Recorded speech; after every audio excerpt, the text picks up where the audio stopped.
Welcome to the School of Architecture's General Induction.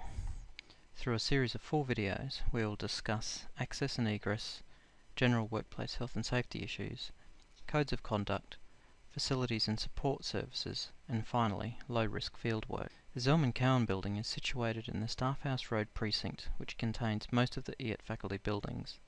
The map here outlines the proximity to public transport and paid public parking. The main entries into the Zelman Cowan building are from Staff House Road and Jocks Road, which leads you into Level 3. Access to the school workshop and collaborative learning building, the CoLab, is via Jocks Road and the fire exit at the end of the east wing of the building. General access via the main glass entry doors is between 8 AM and 10 PM. After hours access is possible by waving your student or staff card over the proximity reader.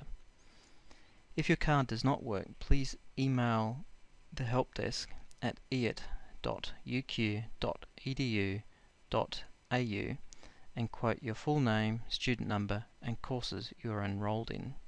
Bicycle parking around the Zelman Cowan building is limited to the small courtyard adjacent to the Jocks Road access on Level 3. Bringing bicycles into the studio or locking them around the building is not permitted as they create escape risks. Refer to the Cycling at UQ webpage for more information about where you can store your bike on campus, as well as shower and change facilities. Parking around the Zelman Cowan building is limited at all times of the day and night.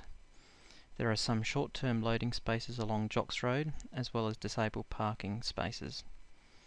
Please note that Jocks Road is a share zone and access to the lower end of Jocks Road servicing the CoLab is for authorised vehicles and deliveries only. In the case of a life-threatening emergency or a major incident where the person is unconscious or unable to move, please call UQ Security in the first instance. The number to call from a mobile phone is 3365 3333. It is wise to call UQ Security first because they are able to dispatch highly trained and equipped first aid officers to the scene and will contact the appropriate emergency service. The Zelman Cowan building is fitted with an automated fire detection and alert system.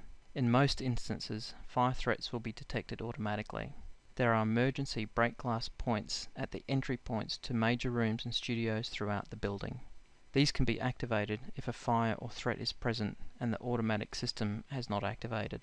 There are fire extinguishers and fire hose reels located throughout the building. These are to be used only to ensure your safe exit from the building and not to stay and fight a fire. The aim is to evacuate the building and leave the firefighting to the experts. When the automatic system is activated, it will sound 2 different types of alert. The first alarm sound is to alert you to prepare for evacuation. Preparation means closing down your computer, finishing up what you are doing and getting ready to leave. The preparation for evacuation sounds like this.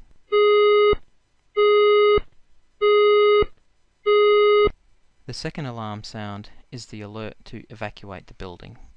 The evacuation signal sounds like this.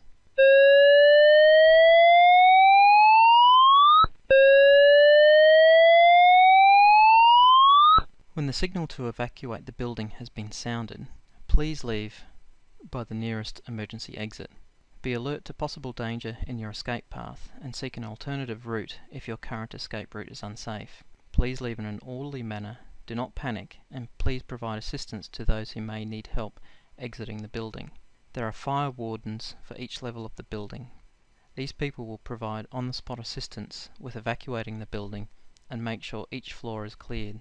When you have left the building, please meet at the designated muster point outside. The muster point for the Zelman Cowan building is located to the north of the building in the natural amphitheatre. Please move to the centre of the grassed area. The map here shows the main escape paths out and around the building. Emergencies can occur at any time of the day or night. If you are in the building after hours, please evacuate the building and meet at the muster point in the normal manner. UQ Security will manage the evacuation of the building after hours and provide assistance who require help evacuating the building. Only re-enter the building once UQ security has given the all clear to do so. First aid should only be administered by those who have been trained to provide first aid.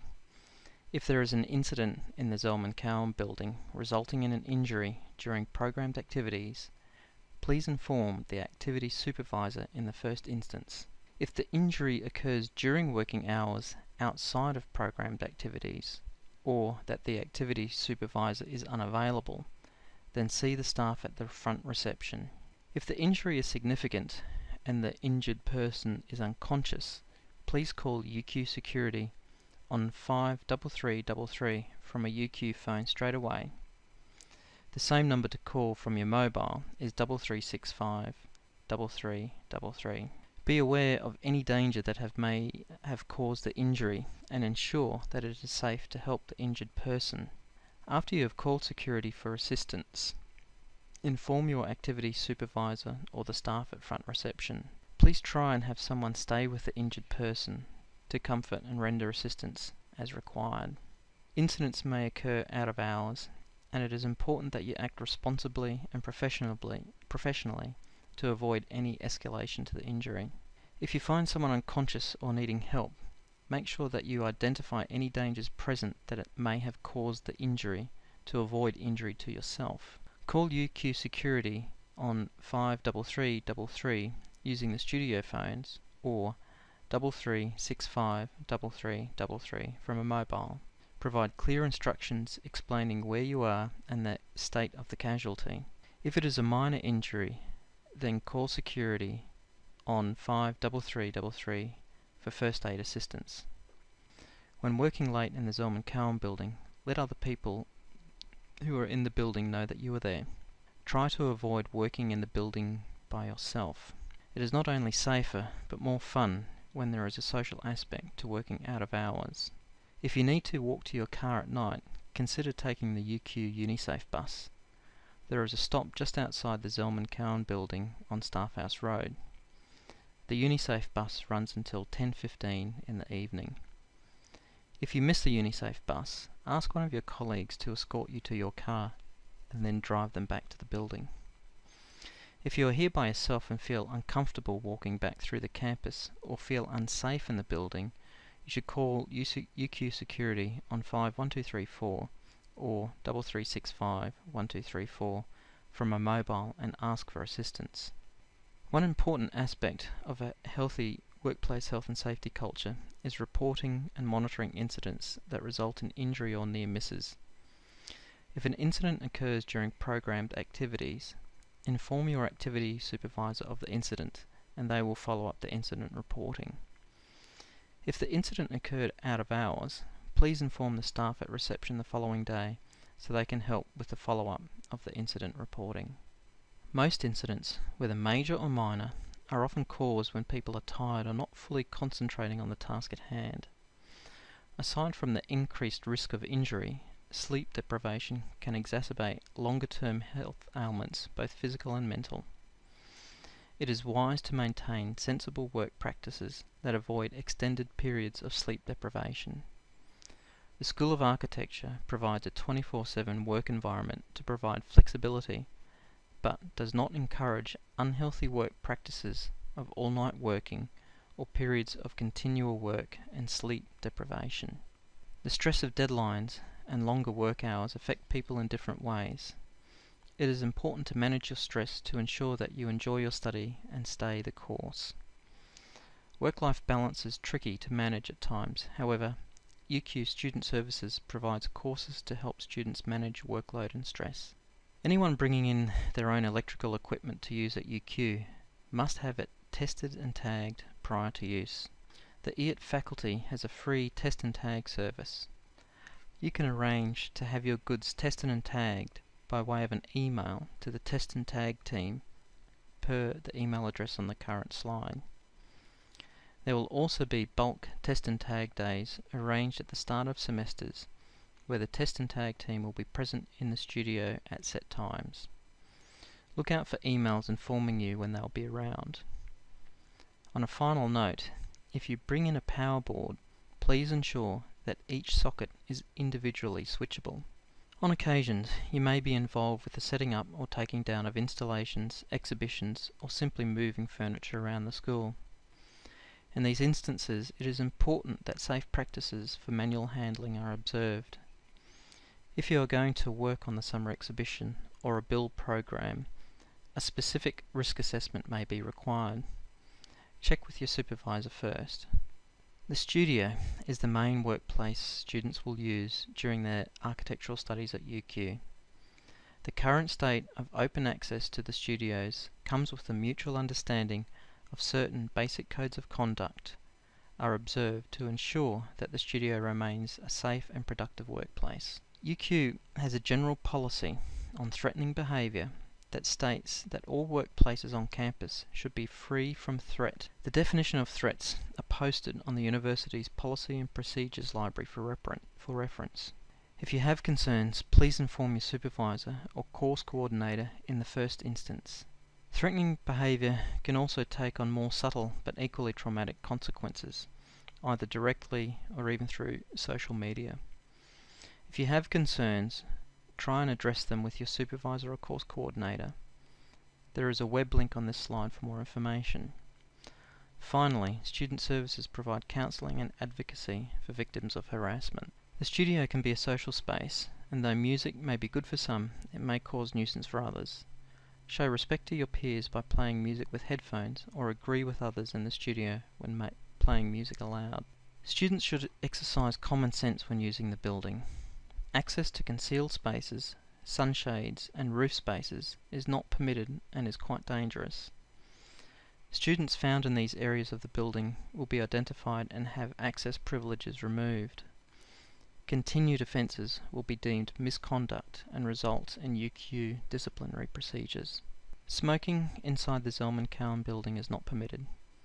There are minimum clearance zones around the building entrances. Smoking in the fire escapes and roof terraces is not permitted. Willful damage to school property costs the school valuable resources. Many forms of vandalism are not malicious and perhaps unintentional, but it is damage nonetheless. As part of the free access to studios, students are asked to take care of equipment to avoid unintentional or deliberate vandalism.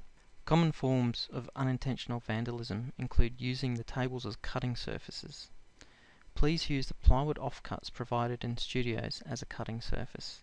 Dragging furniture onto the roof terraces and leaving it there not only damages the furniture, but damages the terrace membrane that results in leakage and water damage to the studios below. The studio should not be a regular sleeping place. There is a distinction between taking a nap and literally using the studio as your home. You should not drive after extended periods without sleep. The School of Architecture discourages students from driving fatigued, and a short nap before driving or getting friends or family to drive you is a better option.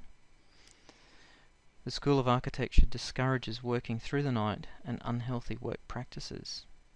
Students need to establish healthy work-life balances that should negate the need to regularly sleep in the studio. Alcohol is not to be consumed in the studio per UQ policy. Some student-run events may involve the distribution of alcohol. The management of alcohol at student-run venues and events needs to be signed off by UQ security.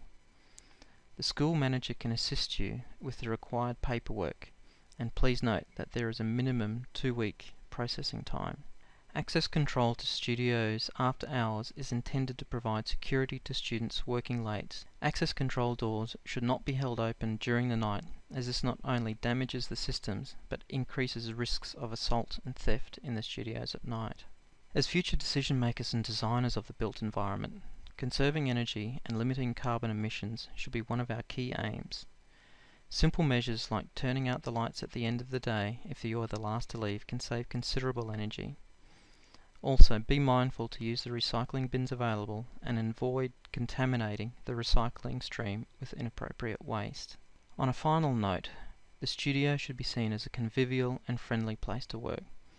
Simple acknowledgement of your peers and looking out for each other, and for unfamiliar people acting suspiciously in the studios, will help enhance the safety and well-being for all users.